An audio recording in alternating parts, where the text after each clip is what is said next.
Aoi wo mitakare ta boku wa Yumo no ure no dakada ni to tomoi. Oh man, that opening's beast. That's beast. That's beast. Oh shit. Anyway, what's up, guys? The Saptic782 here. Here to bring you guys a Eureka 7 AO related video. As you couldn't tell by the title and my hair, wow. As you can tell by my terrible singing of the second opening, which, oh, god damn, Flow just Flow is fucking win. It's fucking win. So yeah, excuse me. Um, I'm going to briefly talk about the new opening along with my thoughts on the series so far, just basing it off the first 13 episodes that I've seen of it, and also my predictions as to what's to come, just based off the opening. So I'm going to try to make my thoughts on the opening brief as possible because honestly, I don't want to spend my time the majority of this video just talking how fucking awesome it is. But anyway, this opening completely shits on the first opening. I'm not even joking. I knew, and when I first found out that Flo was gonna do the second opening, I knew right away. This shit is gonna defeatly. This shit is gonna completely destroy opening one. Like, escape total cat. Like, no, Hemingway, no, dude, stop. I mean, even though I prefer Hemingway's other song, which was the 20th ending to Naruto, then, the opening to Eureka 7 AO, no, that wasn't going to cut it. Like, just, but opening 2 delivered. It pretty much met all my expectations in terms of music, but just, yeah, like, oh man, just so many things.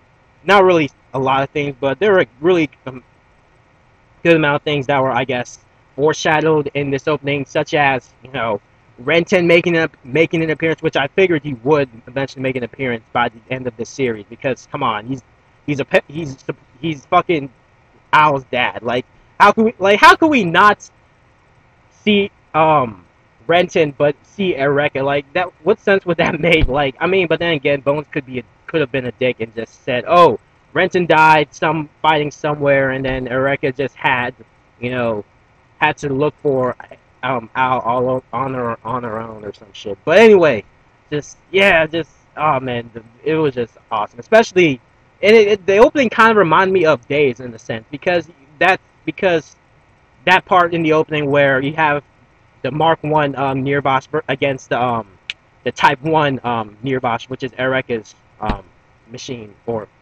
the mirror boss that Renton and Eureka used, obviously, when they were going up against each other. It was all those missiles going back and forth, and just like, it just felt like that part in Days where, like, just all those missiles were just going out of, it was just beast. It was just fucking beast.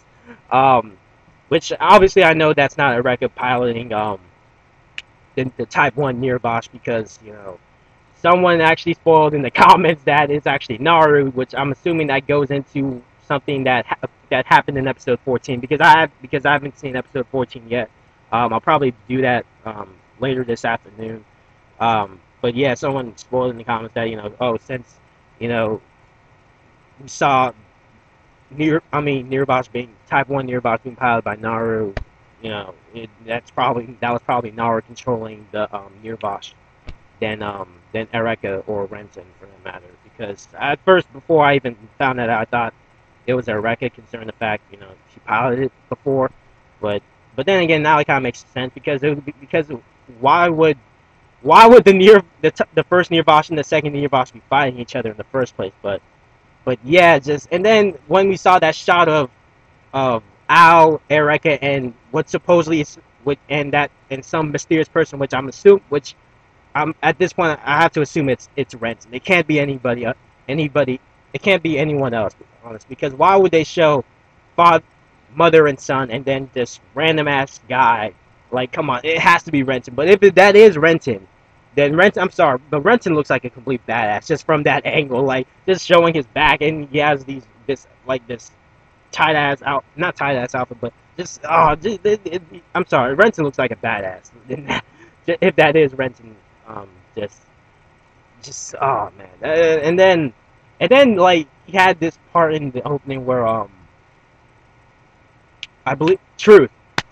We got a shot of Truth, and I believe that one of the secrets, and just pretty much just Truth just seemed so sinister in that opening, like more sinister than he did in the first one. Because in the first opening, we always saw him just destroying ships with the secret, and then pretty much we see him smiling, and his eyes like wide open. And but in this one, we pretty much see him. He's just like has he pretty much why I cannot talk.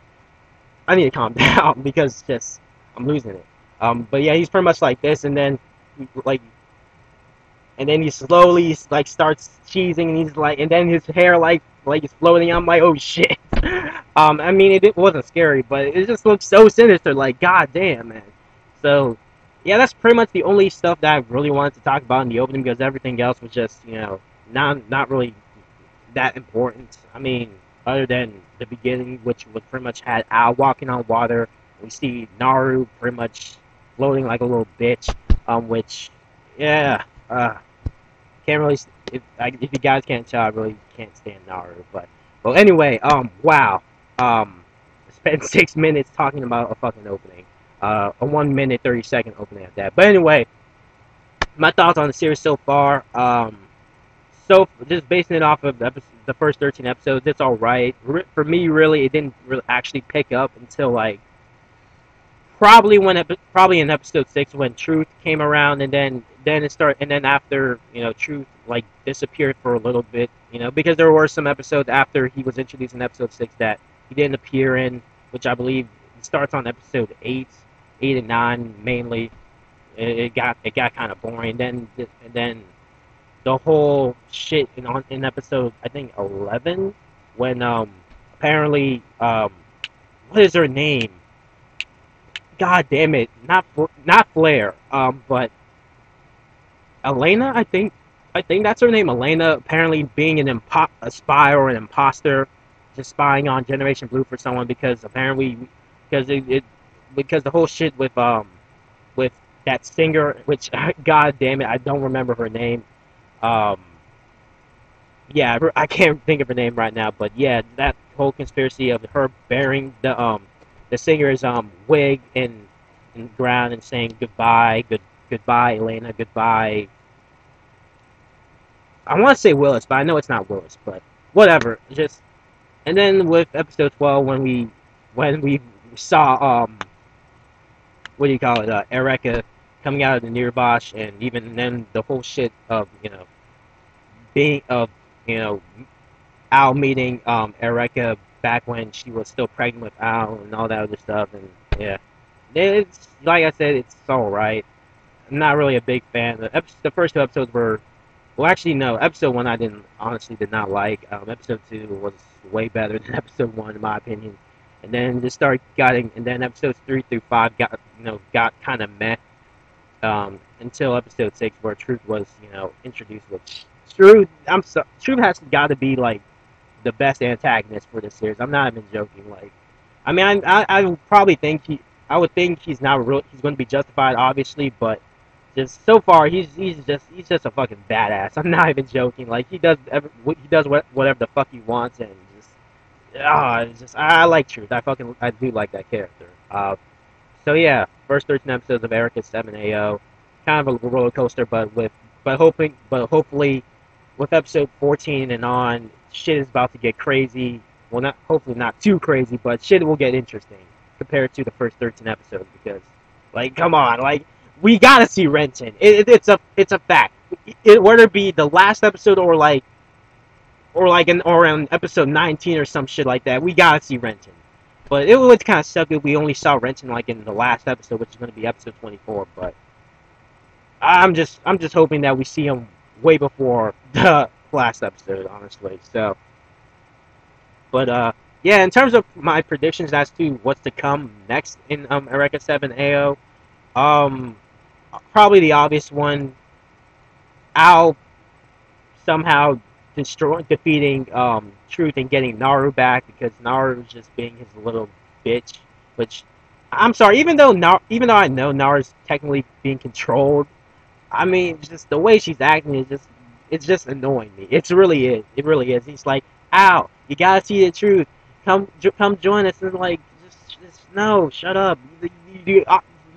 Ah. Anyway, and then the whole Renton thing that's obviously bound to happen. Even though I knew from Jump Street that we were going to see Renton, whether it be on episode 1 or episode 24. But um, yeah, actually that's really all I gotta say in terms of predictions. I mean, yeah, all I know for a fact is they're eventually. I wonder how they're going to defeat Truth though. They're probably, and I'm pretty sure we're going to know about him and his backstory some time. Like I want to say an episode, probably around episode 18 or 19 or even 20.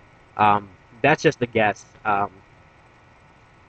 And just yeah, I mean, there's really nothing else in terms of predictions I could really say because for all we know, they Bones could just throw in some random ass turn up events and then shit would just get crazy. But yeah. Anyway, what do you for anyone who's watching Eureka 7 AO?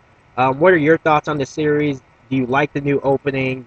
Um, and and do you think that was Renton in that part of the in that shot of him in that shot of Erica and Al? Because I mean, come on, it has to be Renton. Like, why would they not include Renton in that? Like, it just because I'll be to be honest, I'll be pissed if that's not Renton because like just who else could it be though? Like, who else could it be? Moondoggy or something? Like, come on now. Anyway, we say yeah. Anyway, oh yeah, and I might as well briefly touch upon the new ending. The new ending was meh. I still say I mean, ending one is a little bit better in my opinion, but I have to listen to it a couple more times. But yeah, the new ending two didn't really stick with me as much as ending one did from Jump Street. But yeah, anyway, leave any comments below regarding Erica 7 AO. This is the Stanton 782. Thank you guys for watching, and we'll see you guys in my next video.